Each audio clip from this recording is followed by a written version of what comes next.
Welcome to the channel. In this video, we are going to be reviewing the TayTools 5.5.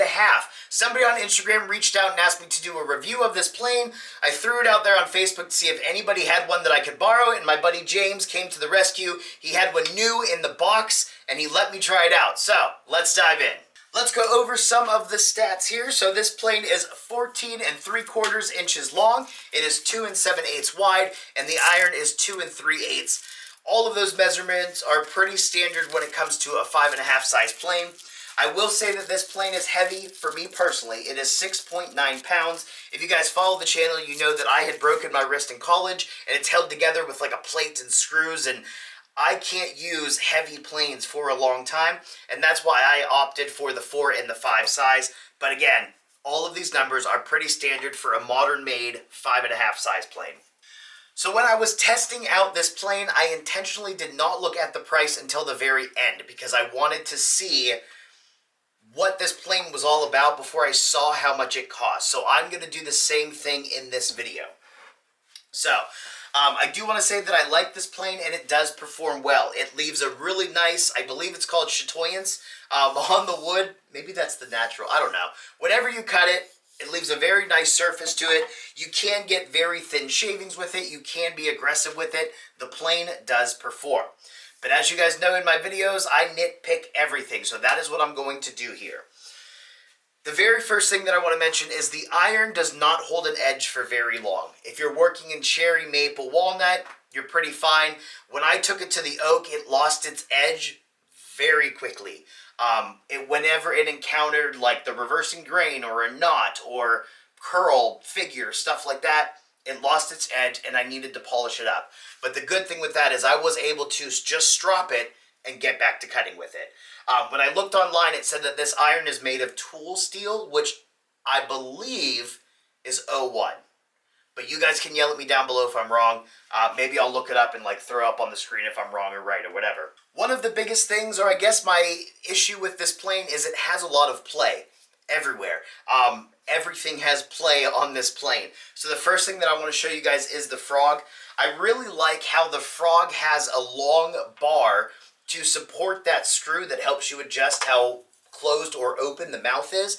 But even though it has that much of a reference area, there's still a lot of play in that frog. So you do have to take your time whenever you're tightening it down to make sure that frog stays square. I thought that that was going to help it stay square. It really doesn't at all. The only thing it does, I guess, is not push the frog back. I'm not really sure on that part, but it does have a lot of play there. The other place that has a lot of play is backlash. This probably has the most backlash that I've ever seen on any plane. Now, when you tighten everything down and get everything set up correctly, the backlash is slightly less, but you have a very high potential for a very far backlash on this plane. The other thing is the depth adjust wheel has a lot of play, so if you're switching from advancing to retracting or retracting to advancing, you're spinning that wheel for a while before it's going to move anywhere. The other part that had play is kind of odd because I wasn't able to figure it out. I'm not a machinist, so I don't know like angles and all this kind of stuff, but when I would put the iron on the frog, it was lifted up on one side, and I'm going to try to show you guys that now, but I have to do it so you can hear the audio of that because that's the only way I was able to show you what was happening. So here we go.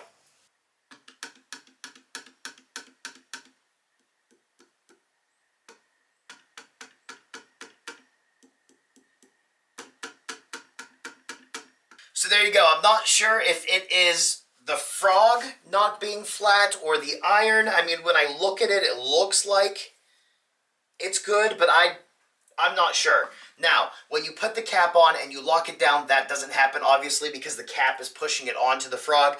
I will say that, though, in using this plane, it was always heavy on the right side. So I'm not sure if those are linked somehow, but once you make the adjustments and you get everything set up, you can cut straight with the plane. Appearance-wise for this plane, it's not anything that's going to blow you away. The tote and the knob is almost like it's unfinished, so if this was my personal plane, I'd be taking those off and waxing them because I like shinier, and these really do feel like they're just sanded, maybe a very light coat of wax, and then they called it a day. The bottom of this plane is not perfectly flat, but it is flat enough for planing operations. You can get into the argument of flat enough, or if it needs to be perfectly flat all the way across, down in the comments. I am not getting into that. I will say for the sides, one side of this plane is square to the bottom, the other side is not.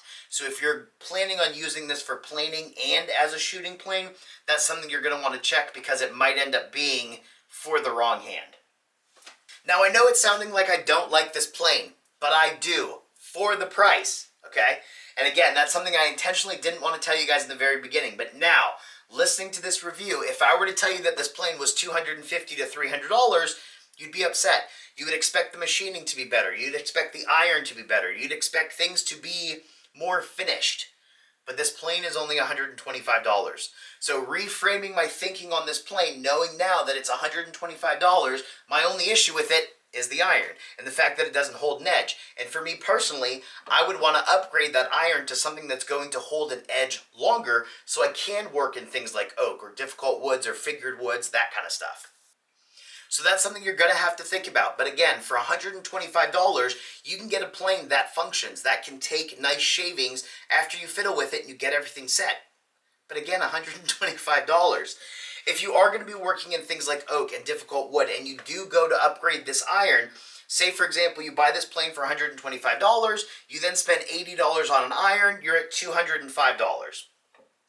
So, for $205, how much more would you need to get, I guess, the next tier of plane up? But if you're not working in difficult woods, or you're okay to take the iron out, hit it on the strop or a stone or whatever, throw it back in and get back to work, then you're fine.